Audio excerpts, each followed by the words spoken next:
we were out, Sandra suggested we go to the old graveyard on the edge of town. It's really spooky there at night. If the graves weren't enough to scare you, then the playground in the middle of the place was sure to give you shivers.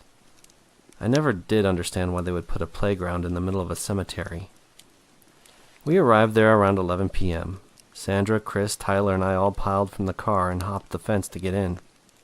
To get where we had to go, there was a long dirt path through a bunch of trees and a tunnel. Sandra pulled out her cell phone and used the flashlight on it. Once through the tunnel, the moon lit everything up pretty good. We swung on the swings and laughed as Tyler pushed us all on the merry-go-round. We were being average, bored teenagers. After a while, we decided to go and check out the tombstones. Some of them were from way back in the day, like from the 1800s. We looked at a few of them before we realized something. All the graves around us were for children. By that time it was getting late. It was close to 12 a.m. Chris had a midnight curfew, so we decided to leave. As we made our way out, a faint sound could be heard. It almost sounded like children laughing. Just before we made it to the tunnel, Tyler noticed some of the swings were moving on their own. There was no wind blowing at the time, so that wouldn't explain it. Then the seesaw went up and down.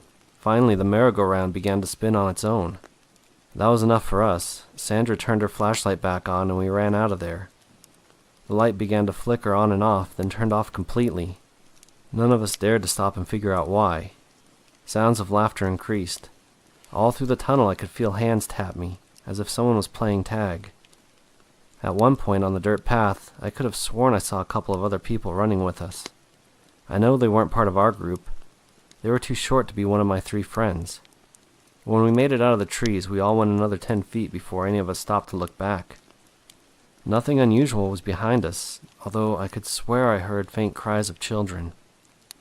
I'm still a little concerned by what happened. I don't think they meant any harm, but you never can tell. If you find a cemetery with a playground in it, definitely don't go there at night. It seems as if even dead children still like to have fun. The library where this took place was made in the early 1900s. Rumor is that one of the librarians had an affair with a rich banker in town.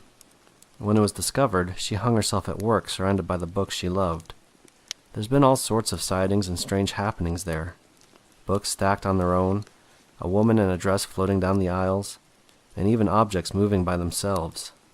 The one I'm about to tell you is a little less dramatic, but probably more realistic. It happened last year. I was at the library late one night studying for my exams.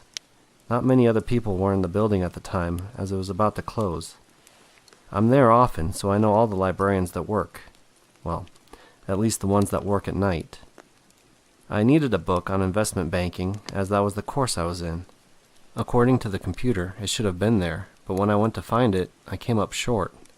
This frustrated me, as the assignment was due the next day. None of the librarians could be found. They were probably in the back locking up or something. For a while I continued my search. Maybe it had been misplaced and put into a spot nearby, I thought to myself. Right when I was about to give up, a lady appeared almost out of nowhere. She wore fairly plain clothes that seemed a little dated, but not out of place. It was a white blouse with a collar and long sleeves, coupled with a blue skirt that went down to her ankles. Her blonde hair was curled and worn up. She said she was a librarian, then asked if she could help me find something. I told her what I was looking for, and she responded that she knew where it was. She then led the way and we talked for a bit. I mentioned that I had never seen her before. Her response was that she usually worked the day shift. Fair enough, I thought to myself, as I'm usually in class during the day and not in the library. We got to where she was leading me, then she said something odd. Here it is. I put most of the banking books in the D aisle for deception. When she bent down to get it, I noticed a red mark along her neck that was normally hidden by her blouse. I was kind of puzzled by her at this point. When she handed me the book, I just said thanks and turned to leave. When I got to the front to check it out, Lisa, one of the librarians I know, asked me if I found everything all right. I told her I had, but went on to explain what had happened. That's when she told me the whole history behind the rumors. She confirmed that who I saw was the lady that everyone talks about. But that was the first time the ghost had ever spoken to anyone. I can't help but think that it had something to do with the subject that I was studying. I'm really lucky she didn't resent me for it. She might have done something nasty. This didn't happen that long ago. I forget the exact date, but must have been around last week. School had been rough with lots of tests and quizzes. When things get heavy, I like to go and visit my grandpa's grave. He always had great advice, and when I'm there, I can remember it better. I took lilies to his site. Those were his favorite flowers when he was alive. As I approached, I noticed there was a new headstone not too far from him. Monthly visits are kind of my thing, so that must have been put there recently. When I got to his tombstone, I put the flowers in front. It's level there, and they won't tip over. The day was bright with not any wind. Not even a minute after I put the flowers down, they tipped over. I corrected them, and shortly after they tipped again. This happened a few more times before I finally moved them to the other side of the stone. I sat there and talked to myself, reminisced about all the things that Grandpa used to say and do to make me feel better. Even though there was no one else around, I couldn't shake the feeling that someone was watching me. You know that feeling? It's kind of like a tingling sensation all over, but not a good tingly. Whatever it was, it definitely didn't give me the warm and fuzzies. This went on the whole time I was there. Occasionally I'd look around for someone, but I never saw anyone. After about half an hour, I was too stressed to stick around anymore. As I got up to leave, the wind picked up. It started off as a gentle breeze, but soon turned into a violent gust. Quickly the gust abated. I didn't pay it much mind and kept on. Then another gust hit me. This time I could have sworn I heard someone say, "Wait." Figuring it was only my imagination, I continued once more. The same thing happened again. I stopped to look around. Still, no one was there. Before I could take another step, the wind hit me again. "Wait," someone said. "Who's there?" I asked. No one responded, so I began to move to my car again. Another gust hit.